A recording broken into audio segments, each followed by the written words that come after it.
Everyone, ये हमारी polity की सीरीज़ चल रही है और इसमें हम प्रेसिडेंट, वाइस प्रेसिडेंट और गवर्नर से रिलेटेड प्रोविजंस कर रहे हैं। अभी तक हमने जो है यहाँ डिस्क्रिशनरी पावर तक, जो कि प्रेसिडेंट और गवर्नर की क्या क्या होती है, वहाँ तक कंप्लीट कर लिया है। अभी हम आज जो है प्रेसिडेंट और गवर्नर के इलेक्शंस किस तरीके से करवाए जाते हैं वो करेंगे। तो प्रेसिडेंट के इलेक्शन कैसे होते हैं, वो इनडायरेक्टली इलेक्टेड होते हैं बाय इलेक्टोरल कॉलेज। और ये कहा जाता है कि भाई रीज़न क्या है इनके इनडायरेक्ट इलेक्शन का, इनका इलेक्शन प्राइम मिनिस्टर की तरह जो है डायरेक्ट क्यों नहीं कराया जाता। तो उसका रीज़न है कि भाई ये जो है प्रेसिडेंट, वो सिर्फ एक नॉमिनल एग्जीक्यूटिव रोल पर होते हैं। रियल पावर जो होती है वो प्राइम मिनिस्टर के पास होती है, और जो डायरेक्ट इलेक्शन है वो कॉस्टली और टाइम कंज्यूमिंग होंगे। फिर मेथड क्या है प्रेसिडेंट के इलेक्शन का, जो मेथड यूज़ होता है वो होता है proportional representation by single transferable vote and secret ballot. Nomination requires 50 proposers and 50 seconders. जैसे कि जब प्रेसिडेंट मान लो कोई नॉमिनेट हो रहा है, नॉमिनेशन फाइल कर रहा है कि भाई वो प्रेसिडेंट वाला इलेक्शन लड़ने जा रहा है, तो उसके लिए चाहिए कि भाई कुछ 50 प्रपोज़र ने, मतलब उनका नाम प्रपोज़ किया हो कम से कम 50 लोगों ने, और फिर जिन लोगों ने उस नाम को प्रपोज़ किया है 50 लोगों ने, उसके साथ उसके अलावा मतलब 50 लोग जो हैं उसको एक तरीके से सपोर्ट भी करें सेकेंडर की तरह। सिक्योरिटी डिपॉजिट जो है वो 15,000 रुपये का होता है।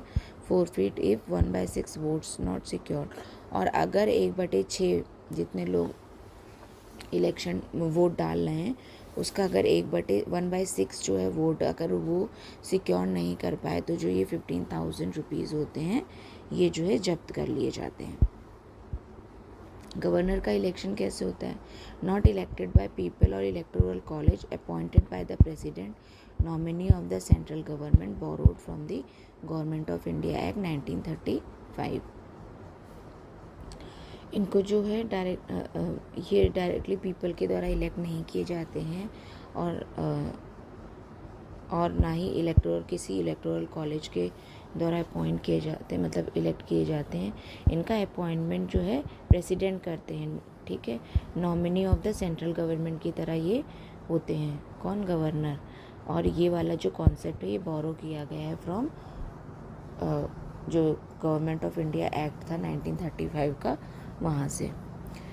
Canadian model governor of the state appointed by the central governor general in Canada. जो कनाडा का मॉडल है वहाँ पर भी जो है गवर्नर जो होता है जो स्टेट का, उसे अपॉइंट किया जाता है सेंटर के द्वारा as governor general in Canada.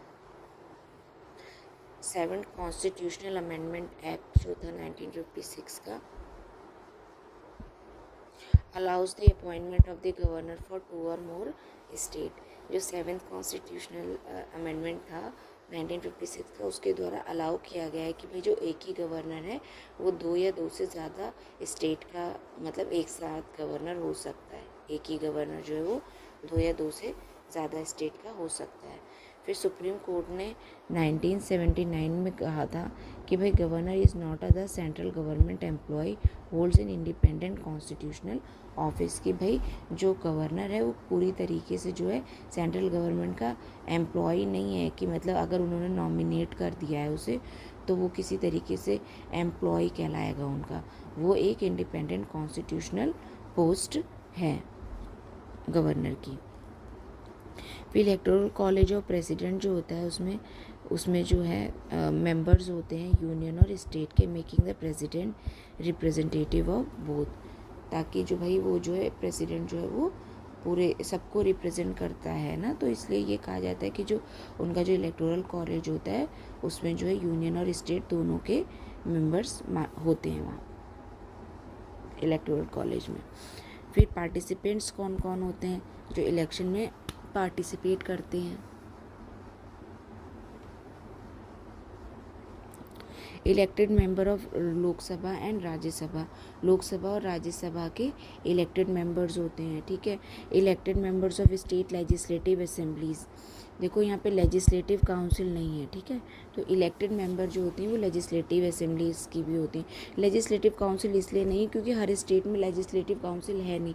फिर अगर मान लो लेजिस्लेटिव काउंसिल को इंक्लूड करते तो जहाँ पर लेजिस्लेटिव काउंसिल है उनका तो फ़ायदा हो जाता, लेकिन कुछ जगह पे जहाँ पे उनका लेजिस्लेटिव काउंसिल्स नहीं है तो उनका रिप्रेजेंटेशन नहीं हो पाता। फिर elected members of Delhi and Puducherry, UT और असेंबली, जो इलेक्टेड मेंबर हैं दिल्ली और पुडुचेरी के, वहाँ भी मतलब दिल्ली और पुडुचेरी वाली जो यूटी की असेंबलीज़ हैं वहाँ के भी इलेक्टेड मेंबर काउंट किए जाते हैं, मतलब होते हैं उनके इलेक्टोरल कॉलेज में। तो कौन कौन होते हैं? सारे इलेक्टेड मेंबर राज्यसभा और लोकसभा के होते हैं, इलेक्टेड मेंबर लेजिस्लेटिव असेंबली के होते हैं, और इलेक्टेड मेंबर जो दिल्ली और पुडुचेरी है वहाँ की यूटी की असेंबली के होते हैं। नॉन पार्टिसिपेंट्स कौन होते हैं? जो पार्टिसिपेट नहीं करते हैं। नॉमिनेटेड मेंबर जो होते हैं वो किसी भी हाउस के, चाहे लोकसभा हो, राज्यसभा हो या स्टेट लेजिस्लेटिव असेंबली हो, नहीं करते हैं पार्टिसिपेट उसमें। फिर member of state legislative council, वो भी नहीं करते हैं। फिर nominated member of Delhi and Puducherry assemblies, और जो नॉमिनेटेड मेंबर होते हैं दिल्ली और पुडुचेरी असेंबलीज के, वो भी पार्टिसिपेट नहीं करते हैं। फिर वोट वैल्यू क्या होती है प्रेसिडेंट इलेक्शन की? जो vote value of an MLA होती है वो होती है vote value of vote of each MLA varies from state to state, मतलब जो हर जो एमएलए है उसकी जो वैल्यू ऑफ वोट है वो स्टेट के अकॉर्डिंग जो है चेंज होती रहती है। स्टेट टू स्टेट जो है घटती बढ़ती रहती है। इसको कैसे लिया जाता है? जो टोटल पॉपुलेशन ऑफ स्टेट होती है, जो एक एमएलए की जो वोटिंग जो वैल्यू होती है वो कैसे काउंट करते हैं कि उस स्टेट की total population upon total number of elected member in state legislative assembly, मतलब कि जितनी भी पॉपुलेशन है उस स्टेट में, मान लो कि 1 लाख है, ठीक है, हैं, और वहाँ पे जो है मान लो 50 लोग खड़े हैं, ठीक है। तो इस तरीके से इनकी जो है वोटिंग वो काउंट की जाती है वैल्यू, और इसको फिर 1/1000 से जो है मल्टीप्लाई कर देते हैं। तो इस तरीके से हो गई कि ठीक है, तो ये 10 आ गई मतलब। तो इस तरीके से देखा जाता है कि जो वोटिंग वैल्यू है वो काउंट होती है। फिर vote of value of MP कैसे? ये तो थी एमएलए की, मतलब मिनिस्टर ऑफ जो मेंबर ऑफ लेजिस्लेटिव असेंबली थे। फिर एक होती मेंबर ऑफ पार्लियामेंट की, कैसे काउंट होती है? तो उसमें भी total number value of votes of all MLAs in all state, जितने भी होते हैं, total value of votes of all MLAs, जितने भी एमएलएज हैं, ठीक है, उनके सबकी टोटल वैल्यू ऑफ वोट्स जो यहाँ से काउंट किए गए हैं, ठीक है, उनको लेंगे, और total number of elected members of parliament लेंगे। इस तरीके से जो है एक एमपी की वोट वैल्यू निकल आती है।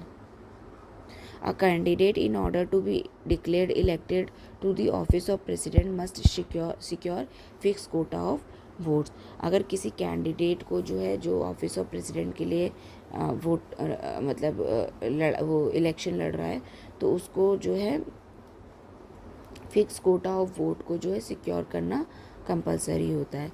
इलेक्टोरल कोटा किस तरीके से डिसाइड किया जाता है? Total number of valid votes जितने भी पड़े होते हैं उसमें 1+1 अपॉन मतलब 2 कर दिया जाता है, और +1 की मेजॉरिटी, मतलब मेजॉरिटी जिसके सबसे ज़्यादा वोट आए होते हैं, मेजॉरिटी मिली होती है, उसको जो है इलेक्ट कर लिया जाता है। फिर क्या है? देखो ये 50+1 वाली है। देखो टोटल नंबर हो गए जितने भी हुए, टोटल नंबर ऊपर दिया है अपॉन 2+1, इससे 50 निकल आएगी, ये +1 वाला है। होता है प्रेसिडेंट के इलेक्शन का, उसमें 71 आर्टिकल 71 के 2 में कहा गया है कि जो इलेक्शन है अगर किसी वजह से डिक्लेयर कर दिए जाते हैं void by the supreme court, तो भी जो act done by him before the date, मतलब जिस डेट को उन्होंने वॉइड नल एंड वॉइड करार दिया है उससे पहले जितना भी काम कर चुके होंगे प्रेसिडेंट अपनी उस कैपेसिटी में एज अ प्रेसिडेंट, उसको जो है इनवैलिडेट करार नहीं दिया जाएगा और वो कंटिन्यू रिमेन इन फोर्स रहेंगे। फिर आर्टिकल 71 का 4 क्या कहता है, if the assembly is dissolve member cease to be qualified to vote, so the election of a person as president can not be challenge on the ground that the electoral college was incomplete.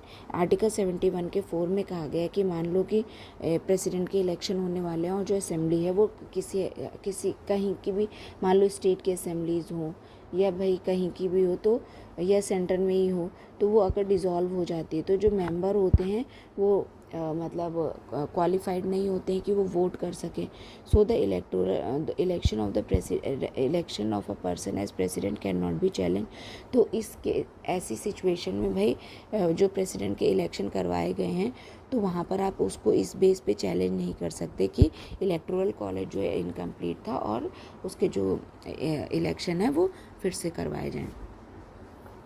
फिर क्या कहा गया, according to the constitution of India it is the duty of president of India to cause to be laid before the parliament the recommendation of the union finance commission, the report of comptroller or auditor general and the report of the national commission for scheduled caste। इसमें कहा गया है कि जो according to the constitution जो of India it is the duty of president की ये duty है कि वो जो है मतलब कि जो कॉज है laid to the before of parliament recommendation of, जो कि यूनियन फाइनेंस कमीशन है उसके जो रिकमेंडेशन वगैरह हैं जो उन्होंने जो रिपोर्ट पेश की हैं वो जो है वो पार्लियामेंट के सामने पेश करें। कंट्रोलर और ऑडिटर जनरल की जो रिपोर्ट है उसको जो है प्रेसिडेंट पार्लियामेंट के सामने पेश करे, और जो रिपोर्ट है national commission for schedule caste की वगैरह की है उसको भी जो है दोनों हाउसेस के सामने पेश करे। वो कौन करेगा, वो प्रेसिडेंट की ड्यूटी है। फिर वोट टाइप क्या होता है, जो ऊपर हमने वीटो वाला देखा था उसमें जो है कितने प्रकार की वीटो होती हैं। एक एब्सोल्यूट वीटो होती है जो कि permanent with holding of accent होता है, मतलब मान लो इन्होंने क्या करा, एब्सोल्यूट वीटो का उपयोग करा और कोई बिल इनके पास आया और इन्होंने जो है उसको एसेंट नहीं दिया, उसे विद होल्ड कर दिया, ठीक है, अनलिमिटेड पीरियड के लिए। तो फिर ऐसे केस में भाई इनको जो है एब्सोल्यूट वीटो, मतलब कोई बिल आया और इन्होंने उस पर कोई डिसीजन नहीं लिया ना, उसे वापस भी नहीं किया और उसे मतलब एसेंट भी नहीं दिया, उसको सिंपली अपने पास रख लिया, तो ऐसे केस को कहा जाता है कि इनके पास एब्सोल्यूट वीटो है, फिर उसके लिए इनको क्वेश्चन नहीं किया जा सकता। फिर सस्पेंशन वीटो का क्या है, returning the bill for reconsideration if the parliament passes it again the president must give assent not applicable to money bill.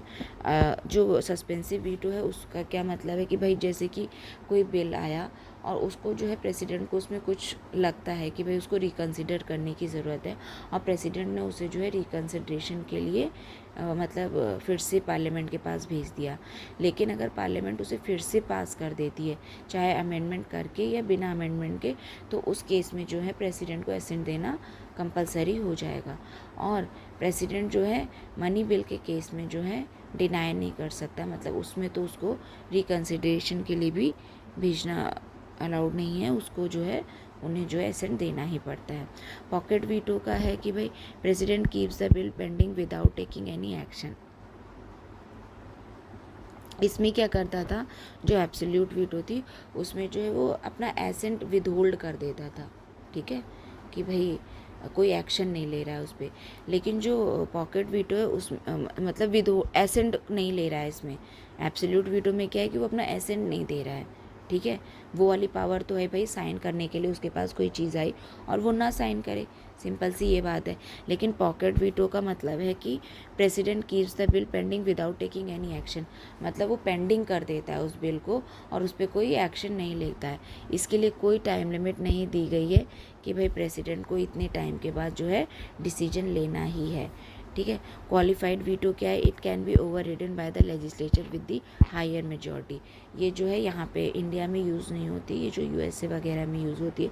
Qualified veto का क्या है कि भाई इन्होंने जो है किसी बिल को रिकन्सिडर करने के लिए भेजा है, और जो लेजिस्लेचर है फिर उसे जो है उसको ज़रूरत है कि भाई वो फिर उससे ज़्यादा, जितनी पहले मेजॉरिटी से वो पास हुआ था उससे ज़्यादा मेजॉरिटी चाहिए उस बिल को पास करवाने के लिए।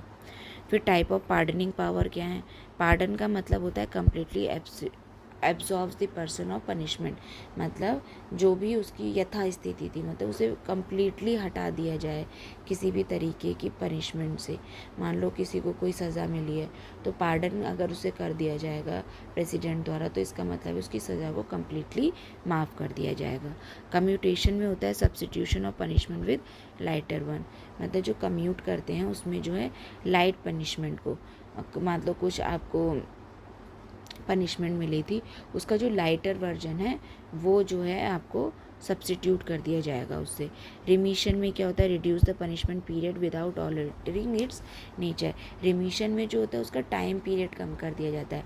देखो कम्यूटेशन में क्या होता है, उसका नेचर जो होता है पनिशमेंट का, मान लो आपको बहुत हार्श पनिशमेंट मिली है, ठीक है, तो उसका नेचर कम हार्श वाली जो है आपको पनिशमेंट मिलेगी, टाइम पीरियड पे कोई असर नहीं होता है। लेकिन रिमिशन में क्या होता है कि भाई उसका टाइम पीरियड कम कर देते हैं। मान लो आपको 10 साल की कोई हार्श सज़ा मिली थी तो आपको मान लो 5 साल की वही हार्श सज़ा भुगतनी पड़ेगी। रिस्पाइट में क्या होता है, lesser punishment due to special condition. Respite में होता है जैसे मान लो कोई वुमेन है, ठीक है, कोई या फिर कोई स्पेशल मान लो कंडीशन आ गई, या मान लो कोई जैसे प्रेग्नेंट वुमेन हो गई तो भाई उसकी कंडीशन जो है चेंज हो गई पनिशमेंट मिलने के बाद, तो उस केस में क्या है भाई उसको थोड़ी रियायत दी जा सकती है, तो उसको बोलते हैं लेसर पनिशमेंट मिलता है due to special condition. Reprieve में होता है टेम्परेरी स्टे होता है ऑन एग्जीक्यूशन। रिप्राइव में क्या होता है कि भाई कुछ टाइम के लिए जो है वो पनिशमेंट टल जाती है। तो ये था अब तक हमारा प्रेसिडेंट वाला चैप्टर कंप्लीट हो गया है। अब जो है हम नेक्स्ट से एग्जीक्यूटिव ऑफ इंडिया के बारे में डिस्कस करेंगे। Thank you.